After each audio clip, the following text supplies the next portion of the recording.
नमस्कार. सादर करीत आहोत ठाणे वार्ता. ठळक घडामोडी. शिवसेना शिंदे गटातून भाजपमध्ये प्रवेश केलेल्या माजी नगरसेवक महेश पाटील यांचा शिवसेना शिंदे गटाविषयी गौप्यस्फोट. भविष्यात ठाणे हे पर्यावरणाभिमुख शहर अनुभवायला मिळेल. महाराष्ट्र प्रदूषण नियंत्रण मंडळाचे अध्यक्ष सिद्धेश कदम. आणि पीडा दूर करण्यासाठी बागेश्वर बाबाचं नाव पुढे करून आजीबाईला गंडा घालणाऱ्या 5 जणांना पोलिसांनी केली अटक. आम्हाला फेसबुक आणि यूट्यूब चॅनलवर फॉलो करायला मात्र विसरू नका. तर पाहूया ठळक घडामोडी विस्तृतपणे, पण काही क्षणातच. रोज रोज तेच राजकीय कार्यक्रम बघून कंटाळलात ना? अहो, मग ठाणे वार्ता श्रीस्थानक आता तुम्हाला नवनवीन कार्यक्रमांचा आनंद लुटण्याची संधी देते. आपल्या घरातील लग्न, मुंज, कोणतंही शुभकार्य अशा विविध घटनांचा आनंद आपण ठाणे वार्ता श्रीस्थानक वाहिनीवर लुटू शकता आणि सगळ्यांपर्यंत पोहोचवू शकता. यासाठी फक्त एवढंच करायचं, या दूरध्वनी क्रमांकावर संपर्क साधायचा. आपले कार्यक्रम आमच्यापर्यंत सगळ्यांपर्यंत पोहोचवायचे. आपण पाहत आहात श्रीस्थानक वाहिनी, ठाणे जिल्ह्याचं मुख्य व्यासपीठ. ठाणे वार्ता पहा श्रीस्थानक वाहिनीवर. आता सकाळी 9:15 पासून रात्री 9:15 पर्यंत ठाणे वार्ता, ठाण्यातील पहिलं दृकश्राव्य माध्यम. ठाणे वार्ता आणि श्रीस्थानक वाहिनीचं लाईव्ह स्ट्रीमिंग.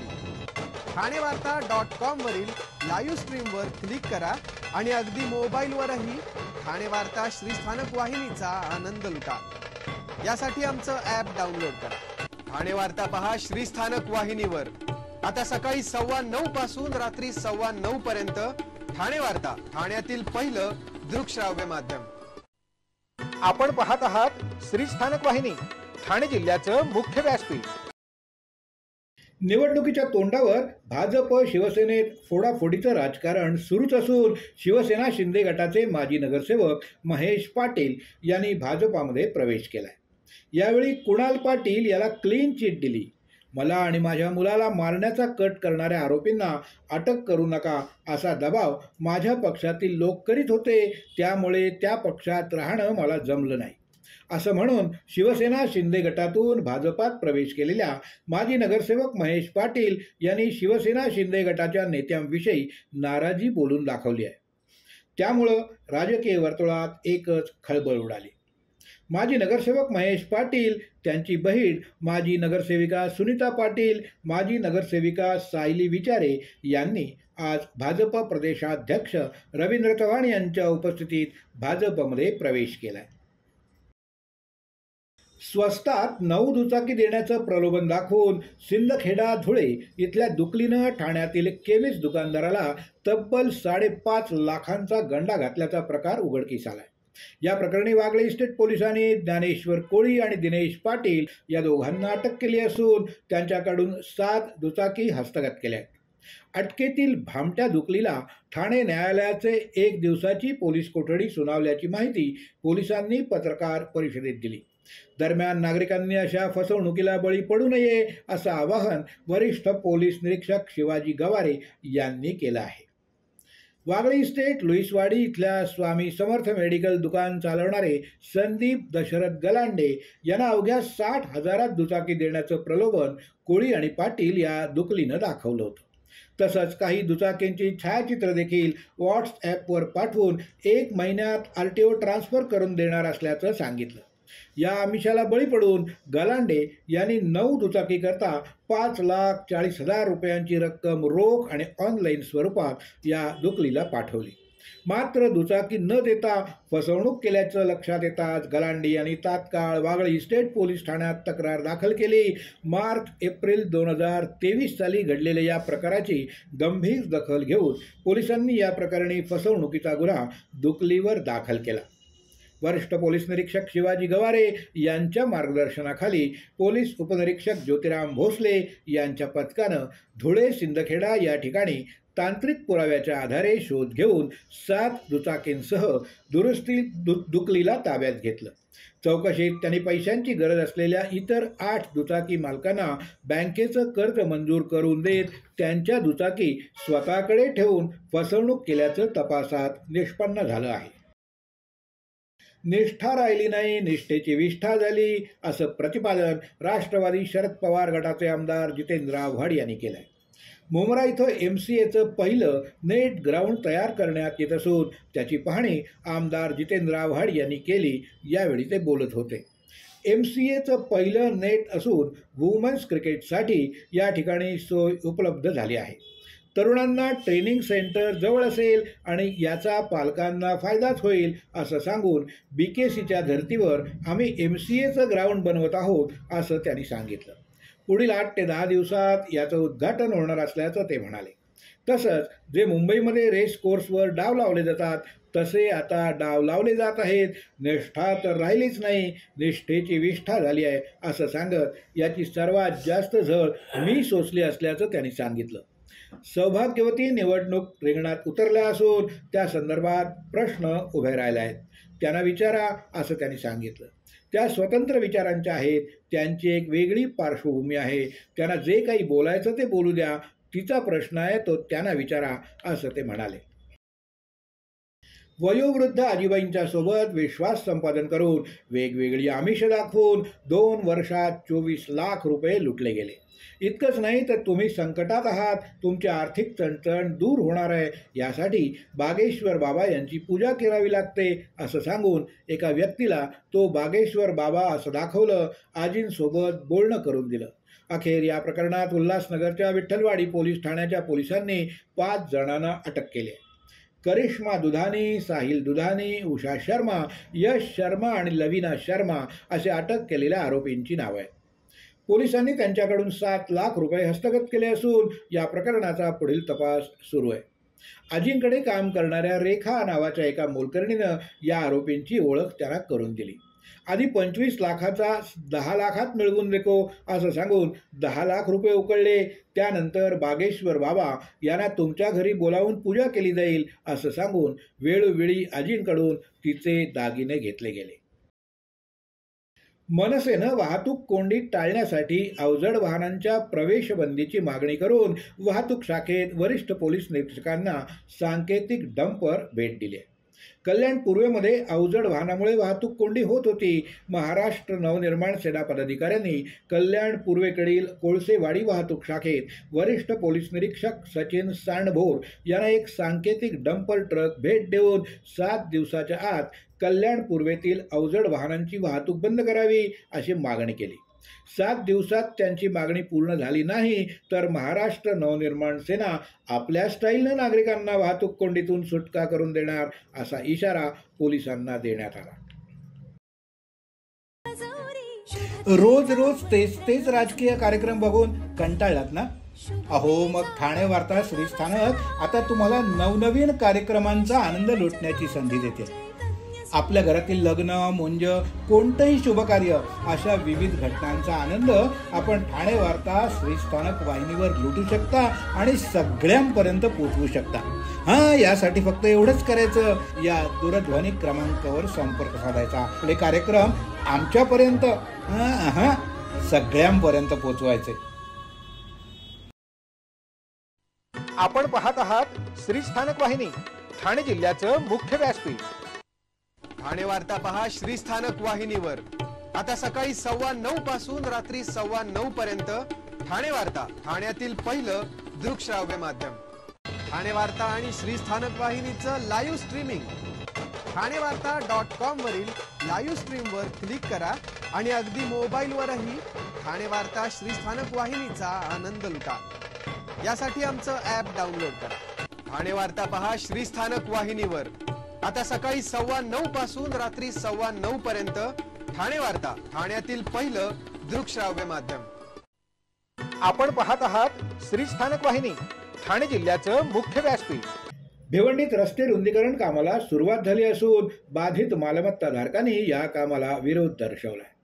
पालिका प्रशासनाला मोठा पोलीस फौजफाटा तैनात करून रुंदीकरणाच्या कामाला प्रारंभ झाला असून महानगरपालिकेचं दुसऱ्या दिवशी देखील कारवाई सुरूच आहे. विकास आराखड्यात 36 मीटरचा रस्ता प्रस्तावित आहे. मेट्रो प्रकल्प राबवण्यासाठी पालिका प्रशासन आग्रही आहे. सध्या वापरात असलेल्या 24 मीटर रस्त्यामुळं रस्त्याच्या दोन्ही बाजूनं 6 मीटर रस्ता रुंदीकरण होत असल्यानं अनेक दुकानं आणि इमारती बाधित होत आहेत. या रस्ता रुंदीकरणाला बाधितांनी विरोध दर्शवला आहे. प्रथम पंचनामा करून मोबदला देणं बाबत निर्णय घ्यावा, त्यानंतरच रुंदीकरण करावं अशी मागणी नागरिकांनी केली आहे. ठाणे महानगरपालिका हद्दीतील JNNURM आणि BSUP योजनेअंतर्गत प्रकल्प बाधितांना वैयक्तिक सदनिका करारनामा करताना 1% मुद्रांक शुल्कात सवलत देतानाच त्यासाठी प्रतिदस्त 100 रुपये आकारण्याचा निर्णय घेण्यात आल्याची घोषणा उपमुख्यमंत्री एकनाथ शिंदे यांनी आज इथं केली. केंद्र शासन, राज्य शासन आणि ठाणे महानगरपालिकेच्या संयुक्त उपक्रम असलेल्या JNNURM आणि BSUP योजना शहरी गरिबांकरता आहेत. ठाणे महानगरपालिकेमार्फत या दोन्ही योजना अंतर्गत विकसित करण्यात आलेले भूखंड सध्याच्या झोपडपट्ट्यांच्या जागी असून तिथल्या नागरिकांचं पुनर्वसन BSUP सदनिकांमध्ये केलं जातं. हे रहिवासी आर्थिकदृष्ट्या दुर्बल असून मजुरीची कामं करतात. त्यामुळं त्यांना सदनिका घेताना करारनामा दस्त नोंदणीचा मुद्रांक शुल्क अधिभार न सोसणार आहे. तसंच यातील काही कुटुंबांना मिळणाऱ्या सदनिकांकरता प्रत्येकी 56,000 ते 1,34,000 इतका अधिभार भरावा लागणार होता. ही बाब विचारात घेऊन या योजनेअंतर्गतच्या शहरी गरिबांकरता 1% मुद्रांक शुल्क अधिभारात सवलत देण्याचा निर्णय उपमुख्यमंत्री एकनाथ शिंदे यांनी घेतला. या निर्णयाचा लाभ ठाणे विभागातील 6,343 गरीब कुटुंबांना होणार आहे. शहरातील पर्यावरण संवर्धन, प्रदूषण नियंत्रण, एकल वापर प्लास्टिक वस्तू याचबरोबर रहिवासी संकुलातील सांडपाण्याचा पुनर्वापर आदी बाबींसाठी ठाणे महानगरपालिका प्रयत्नशील आहे. ठाणे हे स्वच्छ हरित शहर आहेच, पण ठाणे महानगरपालिका राबवित असलेल्या उपक्रमामध्ये प्रत्येक नागरिकांनी 100% सहभाग दिला तर पुढच्या पिढीला आणखीन पर्यावरणाभिमुख असं ठाणे शहर अनुभवायला मिळेल, असं मत महाराष्ट्र प्रदूषण नियंत्रण मंडळाचे अध्यक्ष सिद्धेश कदम यांनी आज ठाणे महानगरपालिकेत व्यक्त केलं.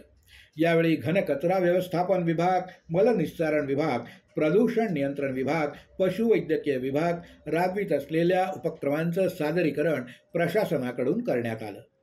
ठाणे किंवा कोणत्याही शहरात होणारं प्रदूषण हे त्या शहरापुरतं मर्यादित राहत नाही, तर त्याचा परिणाम संपूर्ण राज्याला, देशाला होत असतो. आणि म्हणूनच प्रत्येकाने आपापल्या घरातील प्रदूषण कसं नियंत्रणात राहील या संदर्भात प्रत्येक शहरानं इतरांसोबत देवाणघेवाण करणं खूपच गरजेचं आहे.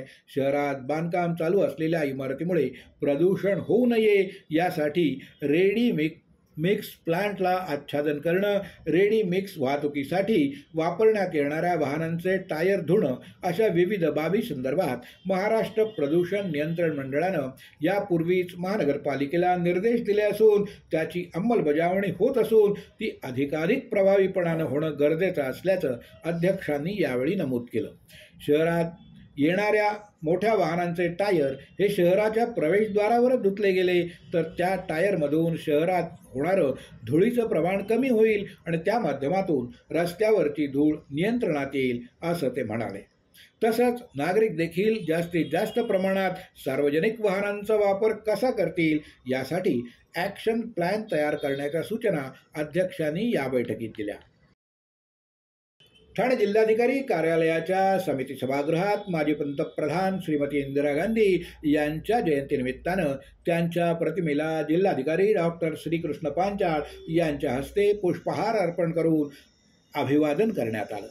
तसंच राष्ट्रीय एकात्मता दिनानिमित्तानं शपथग्रहण करण्यात आली. यावेळी अप्पर जिल्हाधिकारी हरिश्चंद्र पाटील, निवासी उपजिल्हाधिकारी डॉक्टर संदीप माने, उपजिल्हाधिकारी रुपाली भालके यांच्यासह जिल्हाधिकारी कार्यालयातील इतर अधिकारी आणि कर्मचारी उपस्थित होते.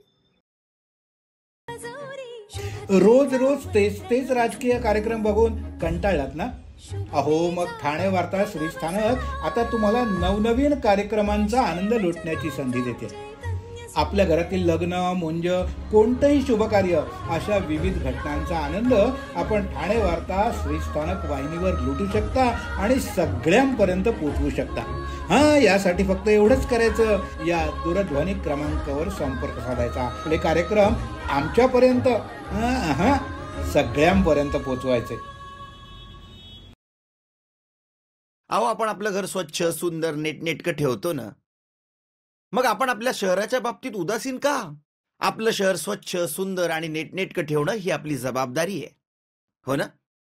मग उचला फोन आणि विना परवाना होर्डिंग्स, बॅनर्स कुठे दिसले तर 1800-222-108 या टोल फ्री क्रमांकावर कळवा किंवा 7506946-155 या भ्रमणध्वनीद्वारे आपली तक्रार नोंदवा किंवा महापालिकेने तयार केलेल्या स्टार ग्रेड ॲप्लिकेशनद्वारे आपली तक्रार नोंदवा. त्याची दखल त्वरित घेतली जाईल. लक्षात घ्या, आपला छोटासा सहभाग आपलं शहर स्वच्छ, सुंदर आणि नीटनेटकं बनवू शकतो. जसं आपलं घर तसं आपलं ठाणे शहर. आपण आपले कार्यक्रम किंवा बातम्या आम्हाला ठाणेवार्ता@gmail.com या ईमेलवर कळवू शकता. ठळक घडामोडी शेवटी पुन्हा एकदा. शिवसेना शिंदे गटातून भाजपमध्ये प्रवेश केलेल्या माजी नगरसेवक महेश पाटील यांचा शिवसेना शिंदे गटाविषयी गौप्यस्फोट. भविष्यात ठाणे हे पर्यावरणाभिमुख शहर अनुभवायला मिळेल. महाराष्ट्र प्रदूषण नियंत्रण मंडळाचे अध्यक्ष सिद्धेश कदम. आणि पीडा दूर करण्यासाठी बागेश्वर बाबांचं नाव पुढे करून आजीबाईंना गंडा घालणाऱ्या 5 जणांना पोलिसांनी केली अटक. या होत्या ठाणे वार्ता. आपली एखादी बातमी बघायची राहून गेली असेल तर आपण ठाणेवार्ता.in या आमच्या संकेतस्थळाला किंवा आमच्या फेसबुक पेज तसंच यूट्यूब चॅनलला अवश्य भेट द्या. तर मग पुन्हा भेटूया पुढल्या बातमीपत्रात, फक्त श्री स्थानक वाहिनीवर. धन्यवाद.